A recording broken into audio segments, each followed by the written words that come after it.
Welcome to an exploration of one of the most unsettling cases ever documented in Georgia's past. Before we start, I'd like you to share in the comments where you're listening from and the exact time you're hearing this narration. We're curious to know which locations and what hours of the day or night these stories manage to reach. In Chatham County, Georgia, amidst ancient oaks and Spanish moss, the Riverwood plantation stood like a white guardian. In the summer of 1852, this estate, located roughly 16 miles from Savannah's busy harbor, became the focus of an investigation that would be intentionally hidden from public records for over 100 years. Documents uncovered in 1963 during courthouse renovations reveal that what happened at Riverwood defied the established social order of antebellum Georgia in ways many found too disturbing to accept. The plantation was owned by the Hargrove family, who had grown significantly wealthy through cotton, indigo, and the domestic slave trade. Thomas Hargrove, his wife Eleanor, and their 3 children lived in the main house, an impressive 14-room building with the columned front typical of wealthy southern estates. Yet what truly set Riverwood apart wasn't its architectural beauty, but what was hidden underneath. A journal recovered from the Savannah Historical Society archives, reportedly written by a county physician named Dr. James Whittaker, contains the earliest known account of the events. An entry dated August 2, 1852 reads, "Summoned to Riverwood on urgent request from a neighboring plantation. No answer at the main house. An unusual silence hangs over everything. The house seems deserted, though no travel was announced beforehand." The strange aspect of this case begins with the fact that no one reported the Hargrove family missing for nearly 3 weeks. Tax records and business ledgers from the county archive show that Thomas Hargrove was known for being punctual and sharp in business. His unexpected absence from a July 14th auction in Savannah initially caused no concern. Summer fevers were common, and people often blamed illness for temporary absences. What followed would only be recorded in fragments, pieces of evidence carefully gathered, but deliberately filed under administrative irregularities, a term county officials used for cases considered too sensitive for the public. Testimony collected from neighboring plantation owners indicates that Riverwood was home to roughly 47 enslaved individuals. Among them was a man listed only as Solomon, described in property ledgers as about 30 years old, literate, skilled in carpentry and metalwork, and purchased from Charleston in 1848. Solomon's name appears repeatedly in what remains of the subsequent investigation. The full account of what actually happened at Riverwood must be assembled from multiple sources. The most detailed narrative comes from a deposition given by William Parker, overseer at the nearby Magnolia Creek plantation, recorded by County Sheriff Thomas Blackwood on August 9, 1852. Parker stated that after several days without any word from Riverwood, he sent 2 of his men to ask about delayed shipments. They returned describing the plantation as eerily silent, with no activity visible in the fields or living quarters. Parker himself rode out the next day to investigate. According to his sworn statement, what he found was a plantation in perfect order, but completely missing the Hargrove family. The enslaved workers continued their duties in the fields and house, but claimed they knew nothing of the family's location. When asked about the master's absence, they reportedly directed all questions to Solomon, who had apparently taken over daily operations. Parker described his conversation with Solomon as unsettling in its correctness. Solomon, wearing clothes normally reserved for house servants rather than field hands, spoke with unusual confidence, explaining that Master Hargrove had left on business and put him in charge of keeping order. What raised Parker's suspicions wasn't just the unprecedented nature of such an arrangement, but the behavior of the other enslaved individuals, who went about their tasks with what he called an unnatural quiet, keeping their eyes down when speaking of the family, as if hiding something through their silence. The investigation might have ended there. A curious situation, but possibly explainable by unusual, though not impossible circumstances, had it not been for the arrival of Thomas Hargrove's brother, Colonel James Hargrove, from Charleston 3 days later. He produced a document, later found to be forged, bearing what looked like Thomas Hargrove's signature, authorizing the arrangement. His unexpected arrival at Riverwood set in motion the discovery that would shock even the most seasoned local officials. According to Sheriff Blackwood's report, Colonel Hargrove was immediately suspicious of the situation. Unlike Parker, he had the authority to demand a full search of the property. What they found beneath the main house would be described only in the most clinical terms in official records, though private letters later revealed the deep disturbance it caused among those present. Like many substantial homes in the region, the Riverwood mansion was built raised on brick pillars to protect against seasonal floods and allow air circulation during the sweltering Georgia summers. The space underneath, normally used for storage, had been altered. Behind a newly constructed brick wall, accessible only through a narrow passage disguised as a root cellar, investigators discovered what Sheriff Blackwood's report tersely called improvised detention structures. A letter from Colonel Hargrove to his wife, preserved in the family collection donated to the Savannah Historical Society in 1951, offers more explicit detail.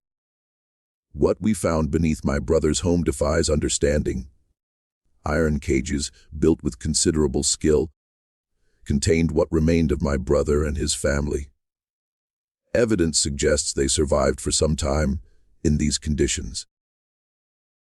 The craftsmanship of their prison points to deliberate, methodical construction over time. The implications are too horrific to put fully into words.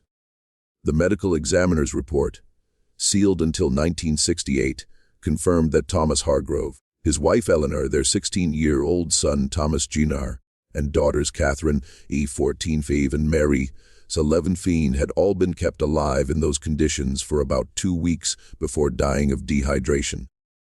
The report noted evidence of minimal food and water provided during their imprisonment. What sets this case apart from other violent incidents of the era is the extraordinary inversion of power it represented. Solomon, property ledgers revealed, had been bought specifically for his metalworking skills. Testimony from other enslaved workers, though hesitant at first, eventually showed that Solomon had spent months secretly making the cage components in the plantation's blacksmith shop, supposedly repairing farm equipment. The construction under the house happened gradually at night. More disturbing was the revelation that many of the other enslaved people knew about Solomon's plans. Some took part willingly.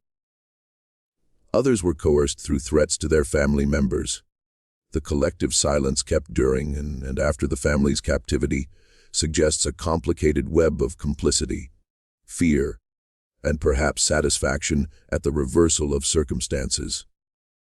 Solomon's personal history, pieced together from bills of sale and rare first-hand accounts, indicates that he had been separated from his wife and children when sold to Hargrove. According to testimony from other enslaved workers, he was subjected to especially harsh treatment at Riverwood, including regular whippings for minor infractions like excessive contemplation or inappropriate expression, terms noted in Thomas Hargrove's disciplinary ledger. The psychological dimensions of the case were perhaps most clearly expressed in the journal of Reverend Samuel Whitfield, who visited Riverwood after the discovery. He wrote, "What occurred here represents not merely an act of violence, but a methodical reconstruction of the very power structure these people inhabited. The family was not simply killed, but made to experience prolonged confinement and helplessness. The very conditions they had imposed on others. The calculated nature of this reversal suggests a mind focused on more than mere revenge. Court records show that 23 of Riverwood's enslaved population were ultimately implicated in the conspiracy. Solomon and 6 others identified as primary collaborators were publicly executed on September 6, 1852. The others received various punishments. Notably absent from official records is any transcript of Solomon's testimony or final words. According to a newspaper clipping preserved in the Savannah Historical Society archives, he maintained an unnerving silence throughout the proceedings. The Riverwood case caused significant anxiety among plantation owners throughout the coastal South. Private letters between wealthy families show a sudden concern with security measures and increased scrutiny of skilled enslaved workers. A letter from plantation owner William Crawford to his brother in Virginia notes, "The Riverwood incident, while not publicly discussed, has cast a shadow over our community. One cannot help but wonder what thoughts move behind the eyes of those we believe we know." The Hargrove family's remains were buried in a private ceremony at Savannah's Bonaventure Cemetery. The original headstones, according to cemetery records, made no mention of the circumstances of their deaths, stating only that they left this life in July 1852. The plantation itself was sold the following year, with the new owners demolishing the original house and rebuilding on a different part of the property. Perhaps most telling about the impact of these events is how thoroughly they were erased from public memory. No newspaper accounts explicitly detailed what happened at Riverwood. Official records were intentionally obscured. The case appears in No Known History of Chatham County, published before 1970. This institutional silence speaks to the profound threat that Solomon's actions represented. Not just a physical danger, but an ideological one that challenged the foundational narratives of Southern society. A further disturbing epilogue emerged in 1966, when excavation for a housing development near the original Riverwood site uncovered a tin box containing what appeared to be Solomon's personal writings. These papers, now held in the Georgia State Archives restricted collection, reveal that his plan extended beyond the Hargrove family. Diagrams and lists suggest an intended region-wide uprising, with the Riverwood incident designed as merely the first phase. Names of collaborators on neighboring plantations appear alongside detailed schedules and maps. The discovery of these documents prompted a brief, unpublicized investigation by local authorities, who determined that many of the individuals named had been sold to destinations across the South following the Riverwood incident. Their connections and potential plans fragmented by their dispersal. The investigation was officially closed in February 1967, the report sealed for 50 years. In the winter of 1968, Dr. Margaret Carver, a historian researching antebellum resistance movements, petitioned for access to the Riverwood records. Her subsequent article, published in an obscure academic journal, noted an unsettling detail from Solomon's writings. Specific measurements of the cages indicated they were precisely sized to allow the captives neither to stand fully upright nor lie completely flat, dimensions that mirrored the conditions of the vessels used in the Middle Passage that brought enslaved Africans to America. Dr. Carver's research was discontinued after she reportedly received numerous threatening letters. Her office at Emerson College was vandalized in March 1969, with specific notes from her Riverwood research destroyed. She subsequently accepted a position at a university in Canada and did not publish on the subject again. The land where Riverwood Plantation once stood has changed hands many times over the intervening years. By 1968, it had been subdivided for residential development. Construction workers reported numerous instances of equipment failure and unexplained accidents, particularly in the area where the original house stood. The development company eventually abandoned the project, citing soil instability concerns. Today, a portion of the former Riverwood property remains undeveloped woodland. Local residents report avoiding the area, especially after dusk. Some attribute this aversion to knowledge of the land's history. Others simply describe an instinctive sense of discomfort. A small historical marker, erected in 2002, makes brief reference to the plantation that once occupied the site, but mentions nothing of Solomon or the events of 1852. The last known document relating directly to the case is a letter written in 1958 by Mary Collins, identified as the granddaughter of an enslaved woman who had been present at Riverwood. The letter, addressed to the Savannah Historical Society, but apparently never delivered, was found among Collins' possessions after her death in 1964. In it, she recounts a story told by her grandmother about the night the Hargrove family disappeared. She said they took them in their sleep, moving through the house like shadows. Solomon had crafted special locks that made no sound when turned. The family made no cry that anyone heard. Grandmother said the most terrible thing was the silence. How everyone continued working the next day, as though nothing had changed.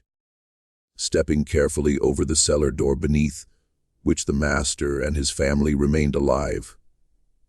Listening to the footsteps above them, experiencing for themselves what it meant to be property rather than persons.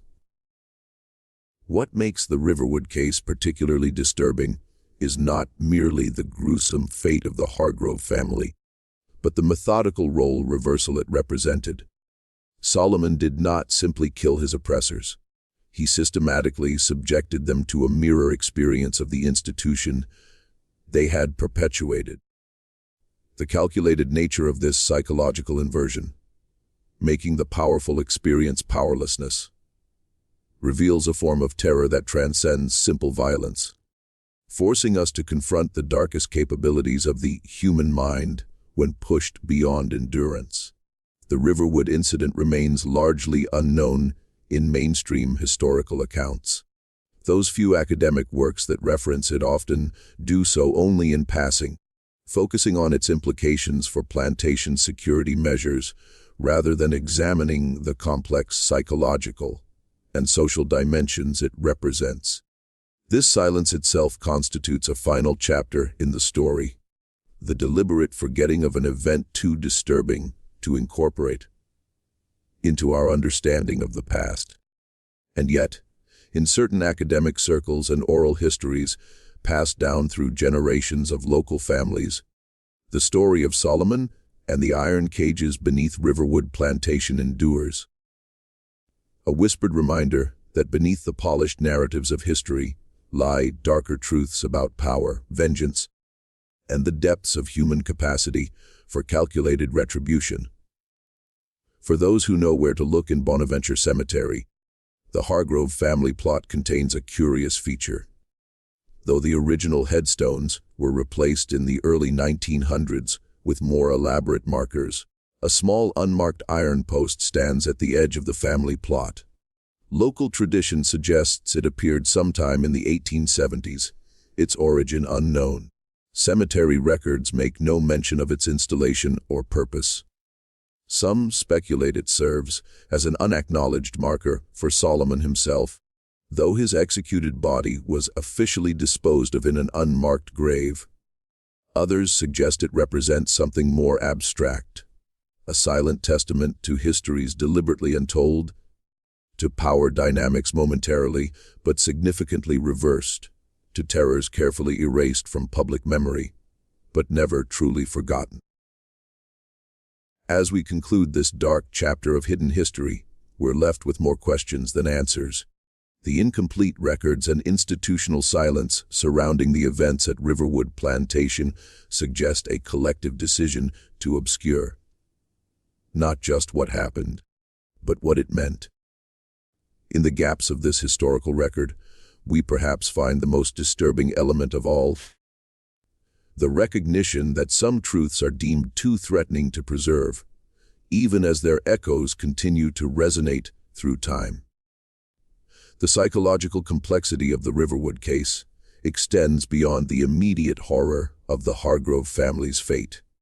According to a series of letters discovered in 1961 during the renovation of a former slave quarter converted to a storage building, at least 3 enslaved individuals attempted to free the family during their captivity.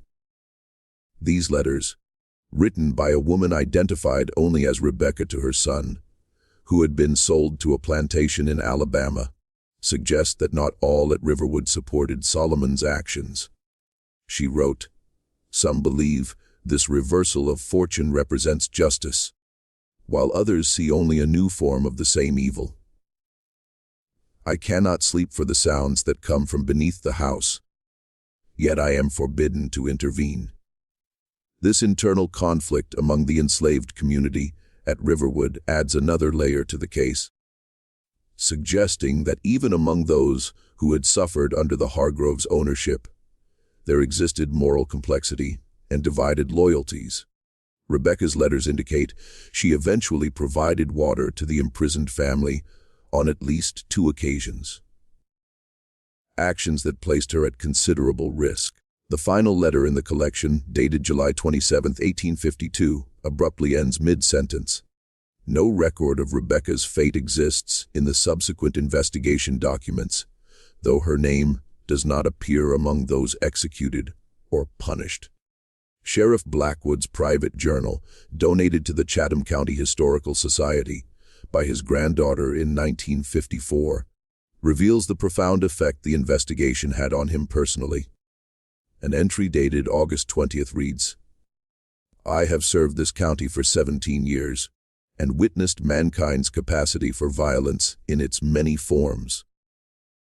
Yet what I encountered at Riverwood has altered something fundamental in my understanding. The methodical nature of the act, not born of sudden passion, but developed through months of careful planning, suggests a kind of terrible rationality. I find myself unable to view the plantations I pass without wondering what thoughts move behind the expressions of those working the fields." Blackwood resigned his position 3 months after the Riverwood incident and relocated his family to Tennessee. His subsequent correspondence makes no specific mention of the case, though his daughter's memoirs note that he never again spoke of his time in law enforcement without a shadow crossing his features. The psychological impact extended to the broader community as well. Church attendance records from St. John's Episcopal in Savannah show a marked increase in the months following the Riverwood incident. Reverend William Baldwin's sermons from this period, preserved in church archives, contain repeated references to divine order and the importance of maintaining proper relations between all classes of men as ordained by Providence. Thinly veiled reassurances to a community whose foundational social structures had been profoundly challenged. Perhaps most telling was the rapid dismantling of Riverwood itself. According to county records, Colonel James Hargrove arranged for the sale of all enslaved individuals from the plantation within 6 weeks of the discovery, dispersing them across 5 states. The property itself was sold to James Mercer, a merchant from Savannah with no previous agricultural holdings, at a price significantly below market value. Mercer's correspondence with the architectural firm commissioned to design a new main house explicitly required that no part of the original structure's foundation be incorporated into the new building, and that construction should occur at a remove of at least 100 yards from the previous site. The compulsion to physically erase all evidence of what occurred at Riverwood speaks to the profound psychological disturbance it represented. Unlike other violent incidents of the period, which could be categorized as rebellion or insurrection, Solomon's actions represented something more psychologically complex. A calculated restructuring of power relationships that forced the oppressors to physically experience the condition of the oppressed. A dissertation submitted to Emory University in 1965 by doctoral candidate Robert Freeman, titled Psychological Warfare in Slave Resistance, identifies the Riverwood incident as a unique form of resistance specifically designed to inflict psychological rather than merely physical trauma. Freeman writes, "What distinguished Solomon's approach was its deliberate mirroring of the institution itself, creating a system where the Hargrove family experienced not just captivity, but the specific psychological condition of being treated as property rather than persons. The iron cages were constructed not merely to contain, but to communicate." Freeman's research includes interviews with descendants of families who owned neighboring plantations, several of whom had preserved oral histories of the incident. One account described how plantation owners within a 50-mile radius began sleeping with loaded firearms beside their beds for years afterward. Another noted that her great-grandfather had all spaces beneath his home filled with brick and mortar. Within a month of the Riverwood discovery, the architectural changes that swept through plantation homes in Chatham and surrounding counties in the 1850s, many of which involved eliminating or restricting access to basement and cellar spaces, may represent the most tangible legacy of Solomon's actions. These modifications, often explained in contemporary documents as improvements for ventilation or prevention of moisture damage, appear with statistically significant frequency in the years immediately following 1852. In 1854, the Georgia State Legislature passed what became known as the Artisan Restriction Act, limiting the types of skills that could be taught to enslaved individuals and specifically prohibiting training in metalwork without special license. While the law made no direct reference to the Riverwood incident, legislative records contain committee discussions that clearly allude to it, with one senator noting the recent demonstration of how certain mechanical skills might be turned toward disturbing ends. Despite efforts to suppress knowledge of the incident, fragments persisted in cultural memory. A folk song collected by musicologist Alan Lomax during field recordings in coastal Georgia in 1934 contains verses that scholars have connected to the Riverwood case. Iron Man made iron rooms down below, where no one sees the master's house, became master's tomb, tables turned on bended knees. The elderly singer, identified in Lomax's notes as William Johnson, claimed to have learned the song from his grandfather, who reportedly witnessed the public execution of Solomon and his co-conspirators. The execution itself represents another disturbing chapter in this history.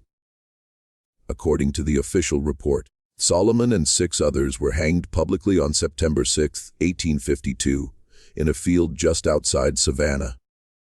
What official documents don't record, but what emerges from private correspondence and later oral histories, is that the execution was attended by enslaved individuals forcibly brought from plantations throughout the county.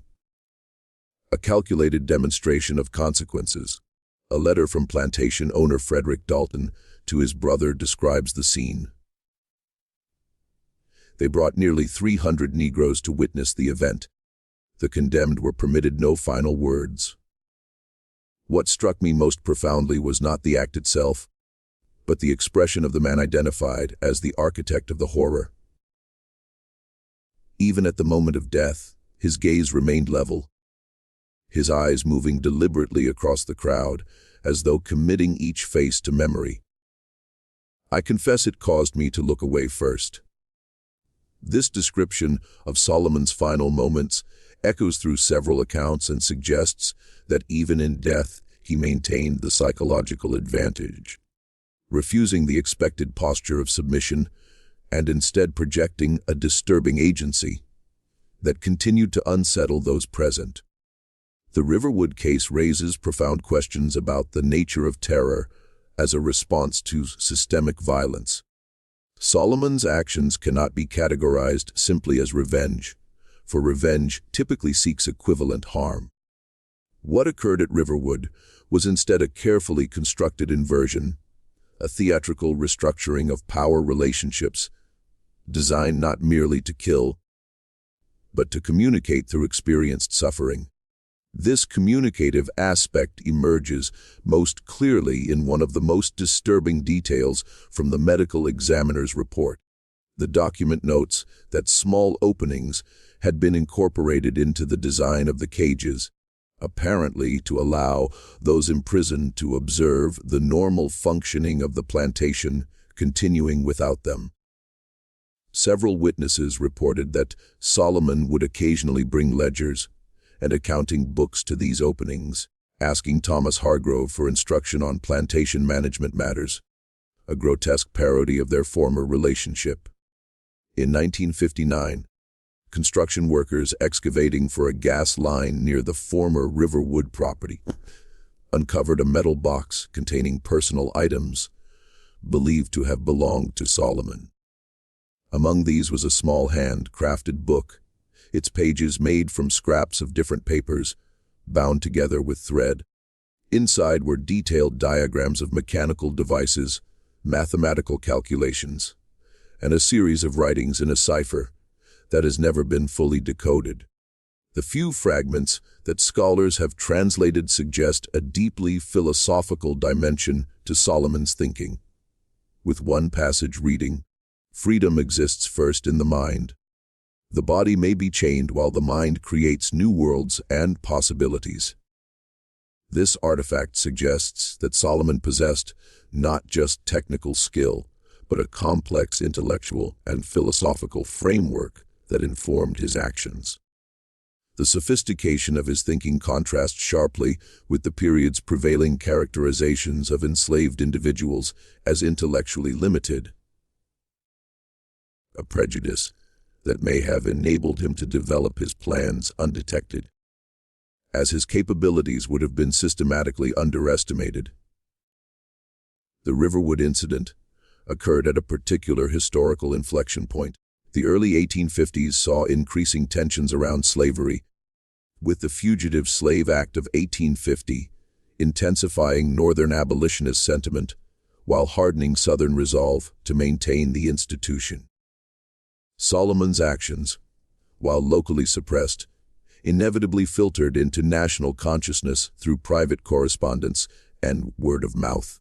References to an unnamed Georgia incident appear in several abolitionist publications of the period, though always in veiled terms.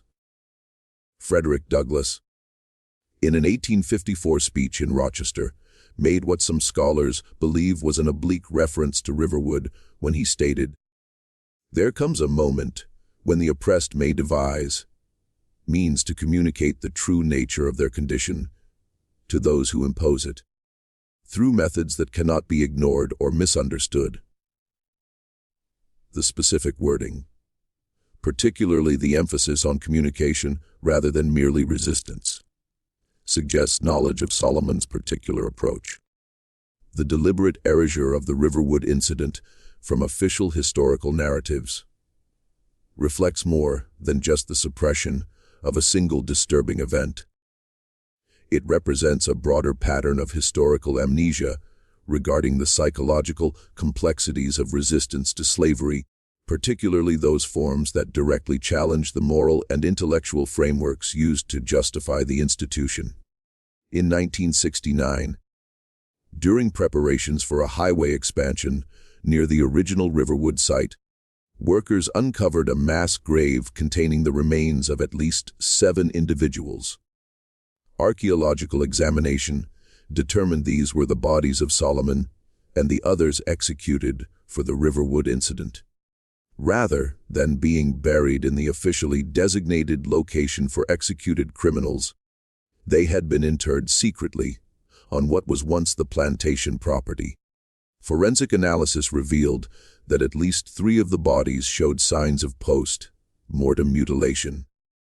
This discovery prompted a brief renewed interest in the case among civil rights activists and historians, though mainstream publications remained largely silent. The remains were eventually reinterred in an unmarked location in Bonaventure Cemetery. The ceremony, attended by a small group of historians and descendants of formerly enslaved families from the region. One attendee, Eliza Johnson, then 87 years old, claimed her grandmother had been a house servant at Riverwood who escaped punishment due to her youth. According to Johnson, the story had been passed down through generations with an admonition. Remember Solomon, not for what he did, but for what was done to make a craftsman into a monster. This generational perspective highlights perhaps the most disturbing aspect of the Riverwood case. Its illustration of how systems of oppression may create the very horrors they most fear. Solomon's transformation from skilled craftsman to architect of psychological torture did not occur in isolation, but rather through years of experienced trauma, humiliation, and the severing of human bonds through the sale of his family. The last significant research on the Riverwood case was conducted in 1968 by historian Dr. Thomas Mitchell, whose unpublished manuscript, Excavating Silence, Suppressed Narratives of Slave Resistance, contains the most comprehensive analysis of the available evidence. Mitchell's work remains unpublished due to his sudden death in an automobile accident in early 1969, just weeks after he reported receiving threatening letters regarding his research. Mitchell's papers, now held in the special collections of Howard University, include correspondence with several elderly residents of Chatham County who claimed familial connections to those present at Riverwood. One letter from a woman identified only as MJ states, "My great-great-grandmother was a house servant there. She told my grandmother, who told my mother, who told me that in the weeks before it happened, Solomon spoke to no one. He worked in silence, ate in silence, moved through the plantation like a ghost. She said the others feared him and obeyed him because his eyes held something they recognized. Not madness, but a clarity too terrible to name." This description of Solomon's psychological state in the period leading up to his actions suggests not an eruption of uncontrolled rage, but rather a coldly rational response to an irrational system. A deliberate deployment of terror as communication when all other forms of expression had been systematically denied. As we conclude this excavation of a deliberately buried history, we are left with unsettling questions about the nature of violence, resistance, and the human capacity for methodical cruelty. The Riverwood incident cannot be comfortably categorized as either justice or atrocity. It exists in a moral twilight zone that challenges simplistic historical narratives. What seems most certain is that the deliberate suppression of this history reflects not just the protection of a particular family's reputation, but a broader societal reluctance to confront the psychological complexities of America's foundational trauma. In the iron cages beneath Riverwood Plantation lies a metaphor for histories too disturbing to acknowledge. Contained, buried, but never truly gone.